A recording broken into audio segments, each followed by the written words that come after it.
श्रीमद् भगवत गीता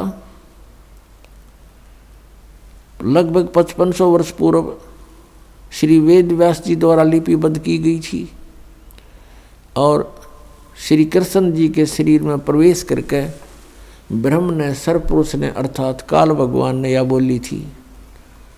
इस दास को परमात्मा कबीर देव जी ने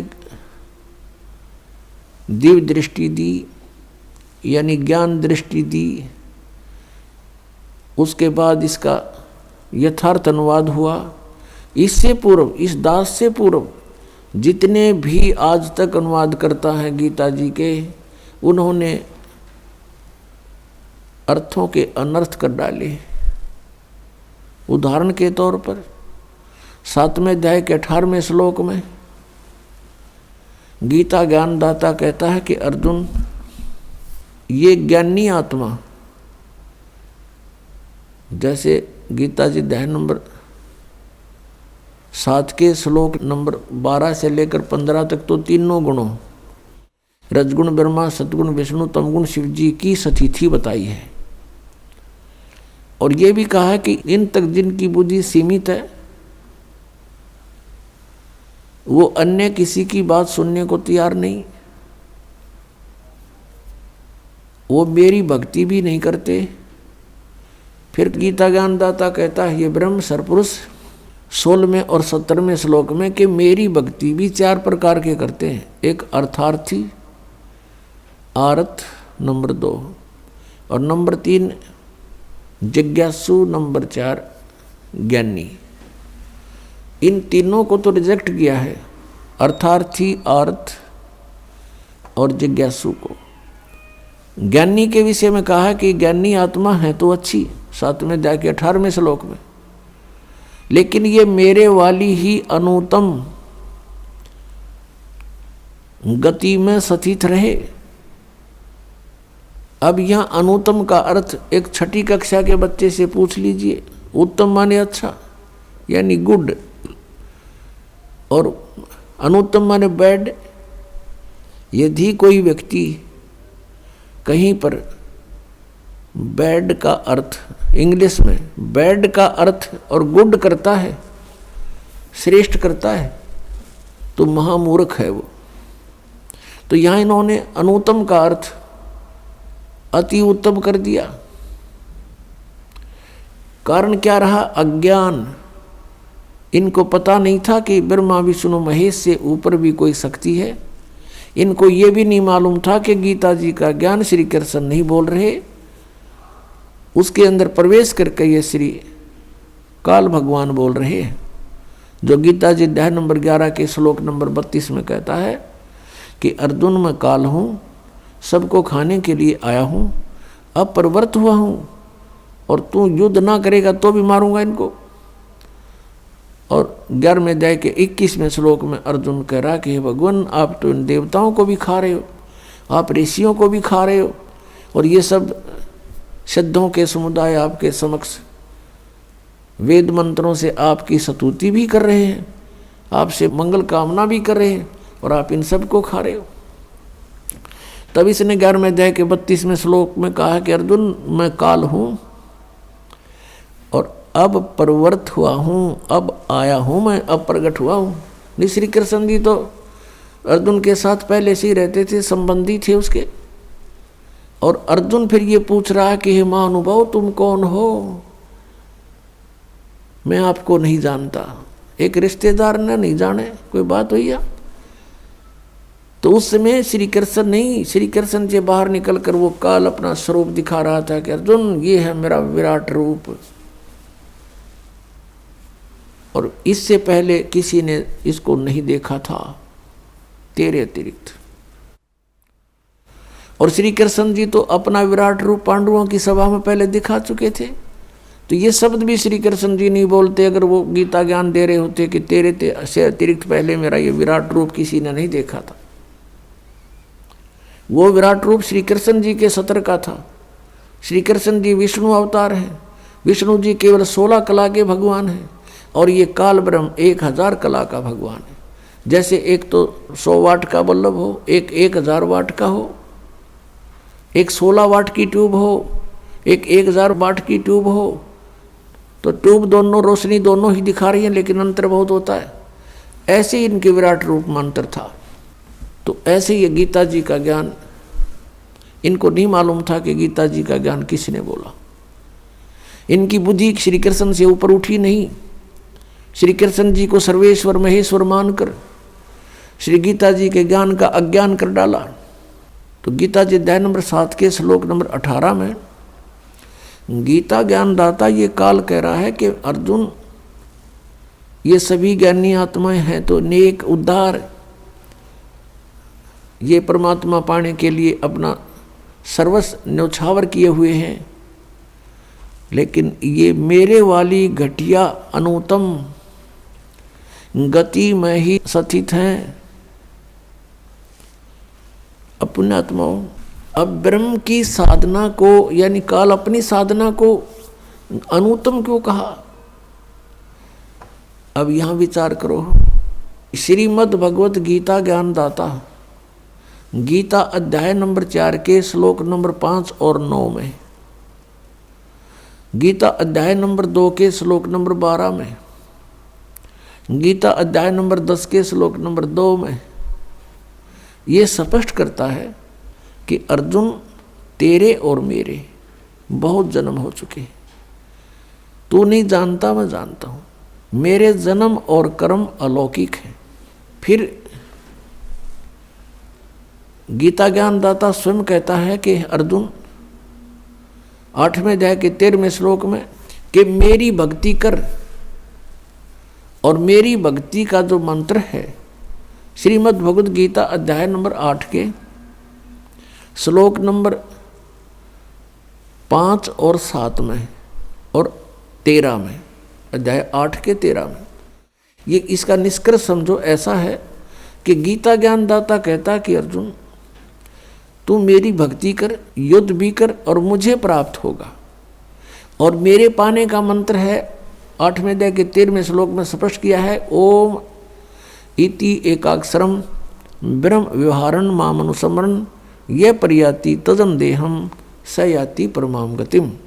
मुझ ब्रह्म का केवल एक ओम मंत्र है, नथिंग एल्स।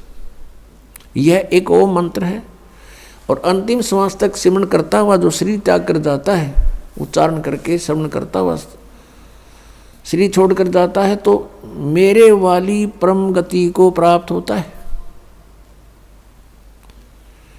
अब ओम के नाम से जो गति होनी है वो क्या है? क्या मोक्ष होगा? कितना मोक्ष होगा? कि ब्रह्मलोक प्राप्ति होगी। 8वें अध्याय के 16वें श्लोक में गीता जी में लिखा है कि अर्जुन, ब्रह्मलोक पर्यंत सभी प्राणी पुनरावृत्ति में हैं। पुनरावृत्ति का अर्थ है वहाँ गए हुए प्राणी भी पुनर्जन्म को प्राप्त होते हैं, पूर्ण मोक्ष नहीं होता। और यह अनुवादकर्ताओं ने 8वें अध्याय के 16वें श्लोक में अनुवाद गलत कर दिया। इन्होंने कर दिया कि मुझे प्राप्त प्राणी का पुनर्जन्म नहीं होता।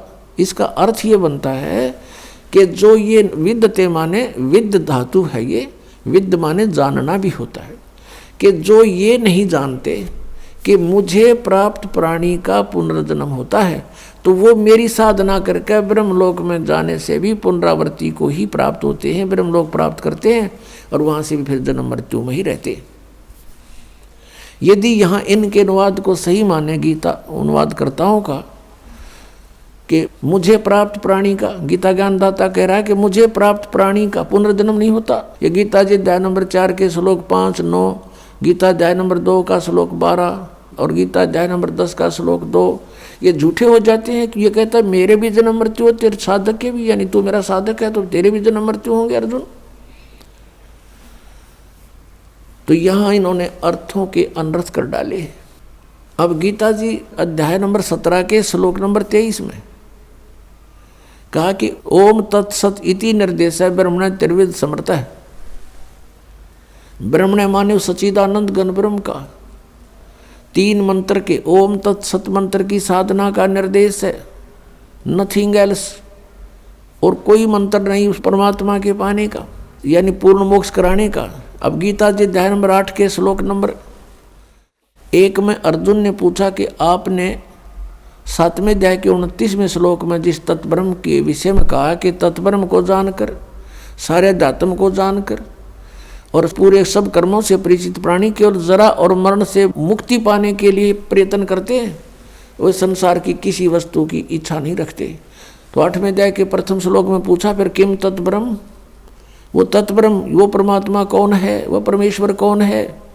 8वें अध्याय के तीसरे श्लोक में गीता ज्ञानदाता ने कहा कि वो परम अक्षर ब्रह्म है, यानी गीता ज्ञानदाता से कोई अन्य है वो। और फिर 15वें अध्याय के 1 से लेकर 4वें श्लोक में और 18वें अध्याय के 62वें श्लोक में गीता ज्ञानदाता अपने से अन्य किसी परम अक्षर ब्रह्म यानी सर्वशक्तिमान की शरण में जाने को कह रहा है। उसकी कृपा से ही तू परम शांति को और सनातन परम धाम को प्राप्त होगा, 18वें अध्याय के 62वें श्लोक में।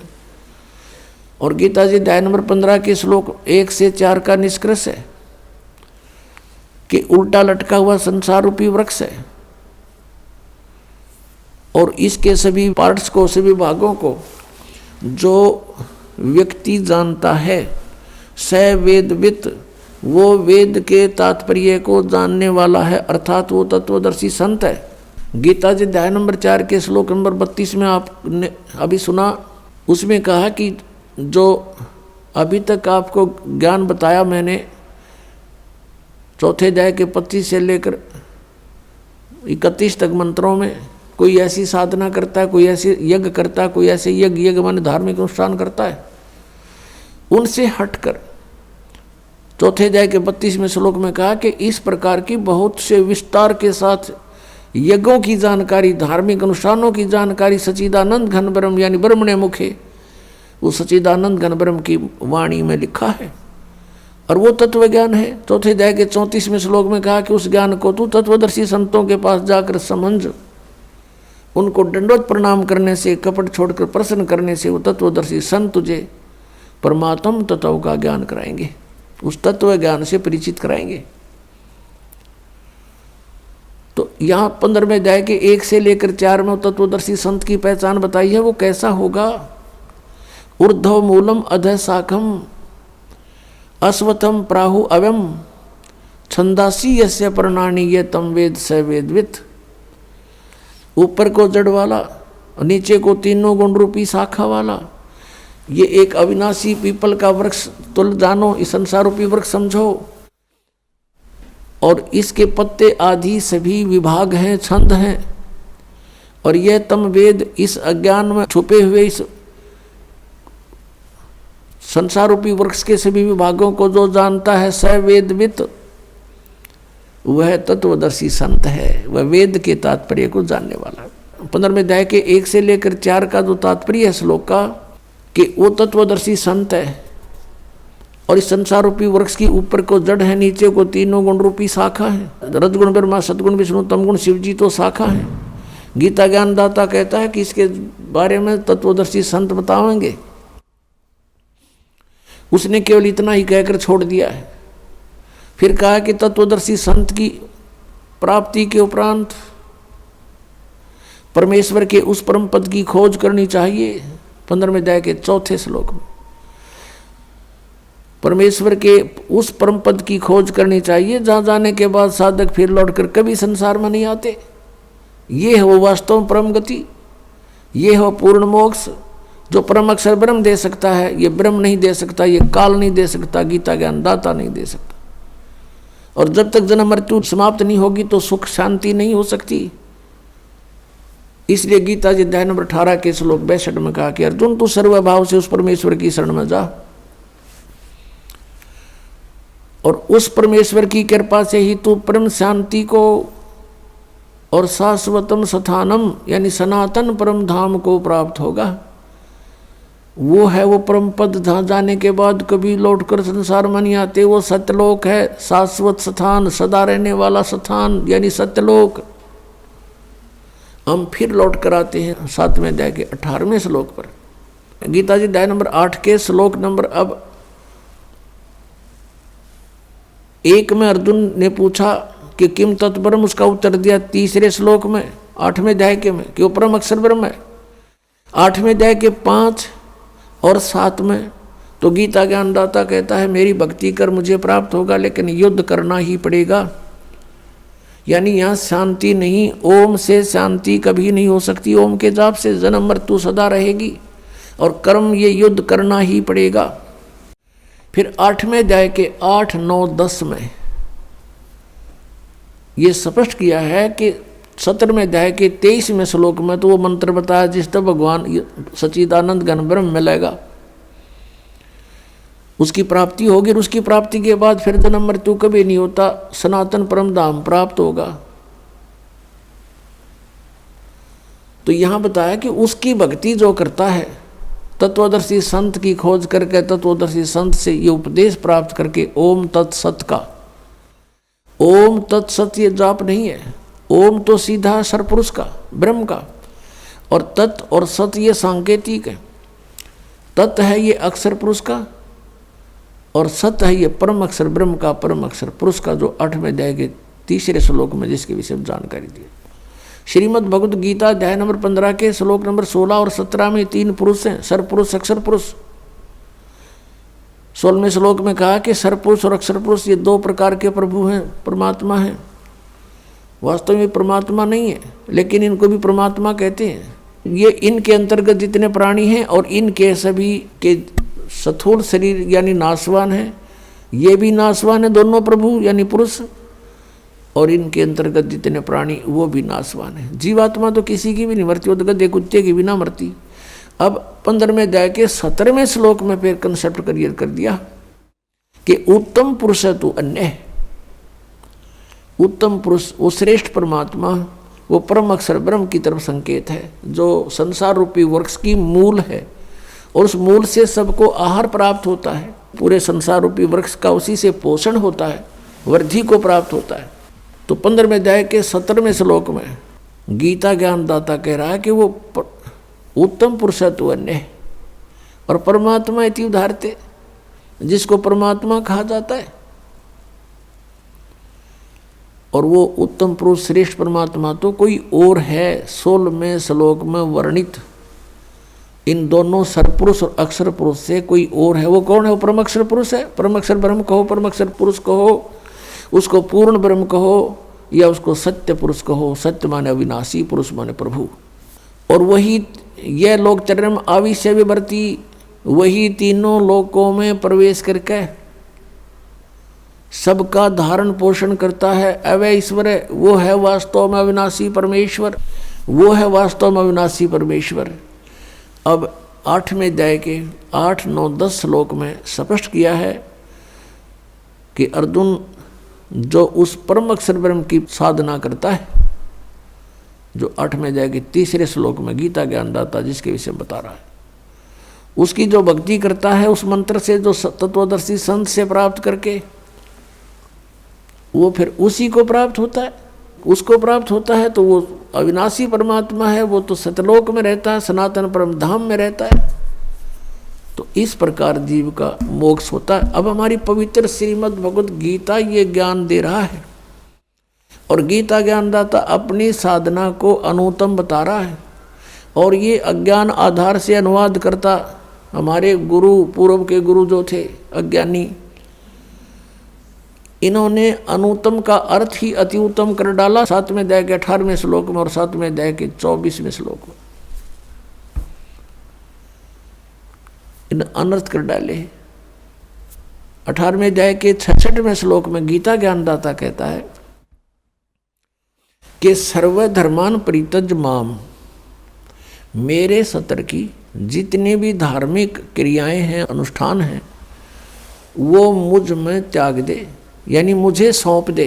जैसे ओम तत् सत में 3 मंत्र है। ओम तत् ये सांकेतिक है, सत भी सांकेतिक है। ओम तो ब्रह्म का है। कहते मेरे सतर की जितनी पूजाएं तूने की हैं वो मुझे दे दे, और उसके पश्चात उस परमेश्वर की एकम शरणम व्रज, एकम जिसके बराबर दूसरा ना हो, अद्वितीय सर्वशक्तिमान यानी परम अक्षर ब्रह्म, उसकी शरण में वर्ज माने जाना होता है। इन अज्ञानियों ने सब ने वर्ज माने आना कर रखे है, आ जा मेरी शरण में आ जा। फिर ये गीता ज्ञानदाता कहता है कि अहम तवा सर्व पापेभ्यो मोक्षामि मा शुच, फिर मैं तुझे सब पापों से मुक्त कर दूंगा, तू चिंता ना कर।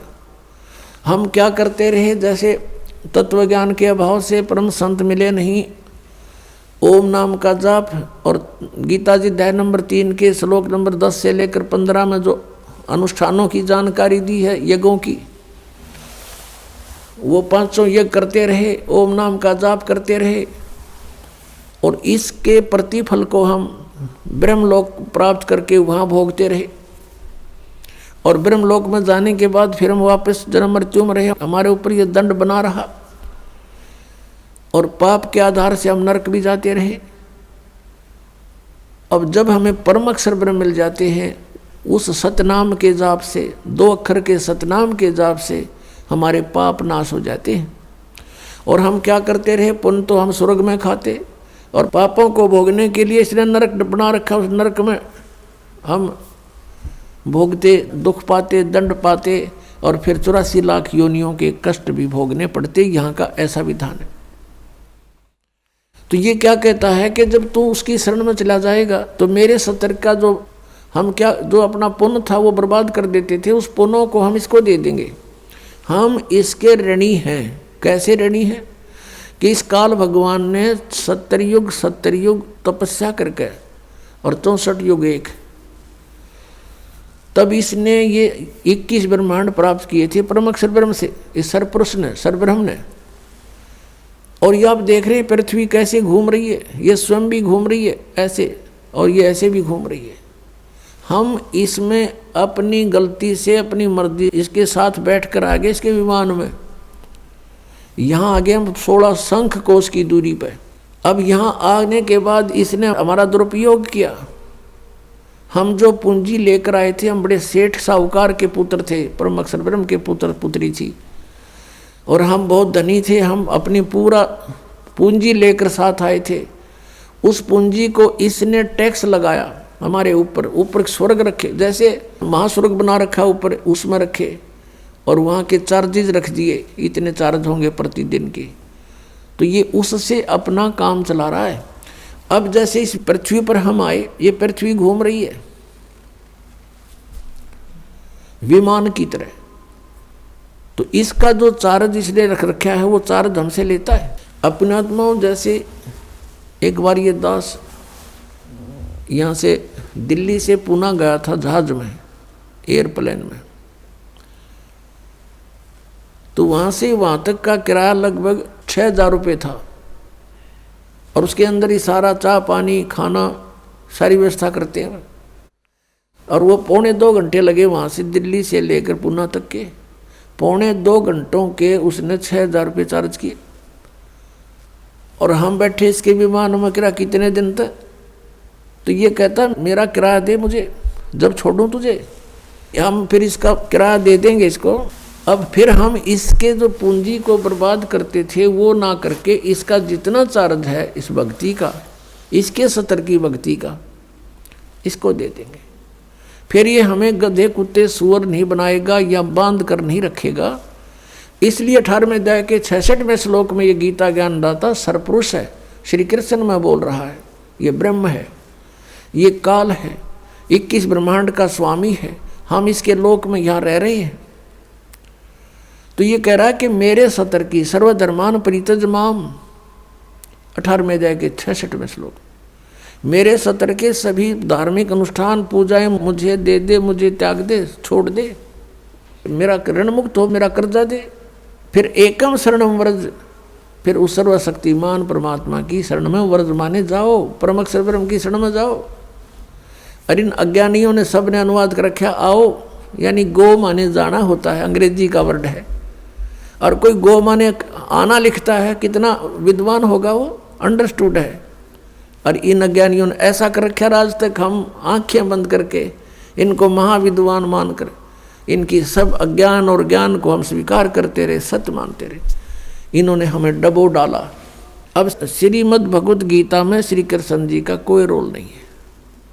ये पूरा रोल काल का है। काल ये सरपुरुष है, किस ब्रह्मांड का स्वामी है, और इसने यहाँ सांप लगा हुआ 1 लाख मानव शरीरधारी प्राणियों का निताहार करने का, जिस कारण से इसने हमें अज्ञानी बना करके यहाँ बाई फोर्स रोका हुआ है, बलपूर्वक रोक रखा है। सब कार्य बलपूर्वक करवाता है। हमारे अंदर ऐसा इसने फीड कर दिए गुण कि हम ये प्राणी विवश होकर के उनके वश कार्य करता। जैसे कोई शराब भांग पी लेता है, फिर उस जीव के बस का नहीं रहता, वो कैसी गतिविधि करे। तो ऐसे हमारे साथ इसने कर रखा है।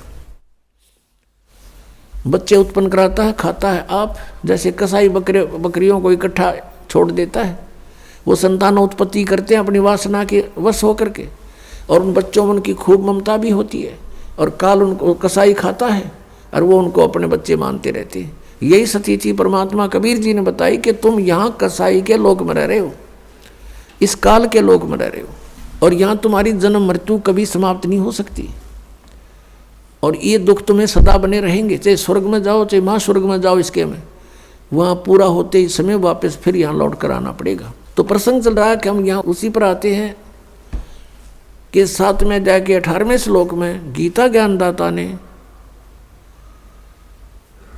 अपनी साधना, अपनी गति को भी अनुत्तम कहा है, अश्रेष्ठ कहा है, क्योंकि जन्म मृत्यु मिटे नहीं, पूर्ण मोक्ष हो नहीं सकता, सनातन परम धाम प्राप्त नहीं हो सकता, और सनातन परम धाम प्राप्त हुए बिना शांति नहीं हो सकती। तो वो गति फिर व्यर्थ है, यूजलेस है, अनुत्तम है, घटिया है। इसका उदाहरण देते हैं। क्या बताते हैं? परमात्मा कबीर देव जी ने अपना तत्व ज्ञान अर्थात सच्चिदानंद घन ब्रह्म की वाणी स्वयं आकर के बोली है, और वही ज्ञान आदरणीय गरीबदास साहिब जी में फीड करके उनके मुख कमल से बाहर निकलवाया है। उसमें क्या बताया है? 72 सोणी अक्षय करी, चुन कर शीश्वर एक, ये दे धारे जोरा फिरे, ये सभी काल के भेख। 72 अक्षौणी अक्षय करी, क्षय माने नाश कर दिया 72 अक्षौणी का। किसने? चुनक ऋषिश्वर एक, चुनक नामक एक ऋषिवर ने, ऋषिश्वर देख कितनी गहरी शब्द लाया हमारे ने इनके साथ। एक तो ऋषि सिंपल, एक ऋषिश्वर, ऋषियों में भी श्रेष्ठों से भी श्रेष्ठ। उस ऋषि के ये लक्षण हैं क्या? कि 72 अक्षौणी मानदाता चक्रवर्ती राजा की 72 अक्षौणी का नाश कर दिया, खा गया। अक्षय करी 72 अक्षौणी अक्षय करी, चुनकरी शीश्वर एक, ये दे धारे जोरा फिरें, ये सभी काल के बेख। दे धारे जोरा, जोरा माने मौत है। जिनको तुम ऋषि महर्षि मानते थे, परमात्मा कहते हैं, और जो ब्रह्म तक के पुजारी थे, सरपुरुष के पुजारी थे, ओम नाम का जाप करते थे, वेदों अनुसार वो कहते हैं हम साधना करते हैं, वो काल तक के पुजारी हैं, ब्रह्म तक के पुजारी हैं, काल के भेख हैं, यानी काल के उपासक हैं। भेख होता है उपासक समूह, उसमें से ये एक हैं। कहते हैं या दे धारे जोरा फिरे, तुम ऋषि समझो, ये तो एटम बम फिरे हैं शरीरदारी, ये मौत फिरे चलती फिरती, जरा सा कोई कह दे उसमें फूक दें, ऐसी सिद्धियों से युक्त हैं ये, और तुम ऋषि में ऋषि मानते उनको। तो यहाँ बताए हैं कि इस काल के पुजारी, इसलिए ये अनुत्तम है ये साधना कि 72 अक्षौणी अक्षय करी, चुनक ऋषिश्वर एक, और ये दे धारे जोरा फिरे, तुम ऋषि को हो, ये तब मौत आंड है या मौत भटक रही है, तुम्हें जरा सा छेड़ दिया, इसके प्रतिकूल कार्य थोड़ा सा भी कर दिया, वचन से ही तुम्हें भस्म कर दे। और ये सभी काल के भेख है। दुर्वासा को पे तहाँ समझ न आई नीचे, 56 करोड़ यादव कटे मची रुधिर की कीचे। परमात्मा बता रहे हैं कि दुर्वासा को पे तहाँ और समझ न आई नीच। देखा हम तो दुर्वासा जैसा न महर्षि तोब माने थे, और परमात्मा इनको नीच कहता है। ये इसे नीच थे। कैसे थे कि 56 करोड़ यादव कटे और मची रुधिर की कीच। कीच माने गारा, कीचड़े। ओए होए, ये दे धारे जोरा फिर सभी काल के भेख है। अब एक समय अभी दोनों उदाहरण सुनाते हैं आपको। अब ये जैसे चुनक ऋषि थे, अब ये ज्ञानी आत्मा थी। अब फिर आते हैं हम 7वें अध्याय के 16 और 17 और 18 पर। इसमें लिखा है कि 4 प्रकार के साधक मेरी साधना करते हैं। ब्रह्म कह रहा है, गीता ज्ञानदाता सरपुरुष श्री कृष्ण में प्रवेश करके बोल रहा है। कह रहा है कि मेरी साधना नहीं, ब्रह्म साधना भी 4 प्रकार की करते हैं। नंबर 1 अर्थार्थी और जिज्ञासु और ज्ञानी। अर्थ तो होते हैं जो संकट निवारण के लिए वेद मंत्रों के द्वारा ही कोई अनुष्ठान करते हैं। अर्थार्थी वो होते हैं जो धन लाभ के लिए, अपने व्यवसाय में बढ़ोतरी के लिए, वृद्धि के लिए वेद मंत्रों से ही कुछ जंतर मंत्र करते हैं वो, और किसी और अन्य किसी ग्रंथ से कोई सहयोग नहीं लेते। और तीसरे जिज्ञासु, जैसे ये जो न परमात्मा की चाहने वाली आत्माएं घर से बाहर निकली, भद्र पुरुष और संतों को मिले, ऋषि महर्षियों से मिले, उनसे ज्ञान प्राप्त करके और स्वयं ही वक्ता बन गए, परमात्मा पाने की चेष्टा नहीं करी। उन जिज्ञासुओं ने ज्ञान ग्रहण करने की इच्छा में जीवन व्यर्थ कर दिया और वक्ता बनकर सुनाने लग गए। ये भी तीनों व्यर्थ बताए हैं। और चौथा ज्ञानी, ये चौथी प्रकार का जो ज्ञानी है, इसके विषय में कहा कि ये मुझे पसंद है और इसको मैं पसंद हूँ, इसको मैं अच्छा लगता हूँ और ये मुझे अच्छा लगता है। कौन कहता है? गीता ज्ञानदाता। अब गीता ज्ञानदाता इसको अच्छा क्यों बताते हैं? क्योंकि 7वें अध्याय के 12 से लेकर 15 में तीनों गुणों, रजगुण ब्रह्मा, सतगुण विष्णु, तमगुण शिव जी की साधना करने वालों को गीता ज्ञानदाता कहता है कि ये राक्षस स्वभाव को धारण किए हुए मनुष्यों में नीच दूषित कर्म करने वाले मूर्ख मेरी भक्ति नहीं करते। गीता जी अध्याय नंबर 7 के श्लोक नंबर 12 से 15 में तीनों गुण, रजगुण ब्रह्मा, सतगुण विष्णु, तमगुण शिव जी की जो साधना करते हैं और इन्हीं तक जिनकी बुद्धि सीमित है, वो मेरी भक्ति नहीं करते। ये मूर्ख अपनी भक्ति के विषय में बता रहा है। ये 4 प्रकार के करते हैं।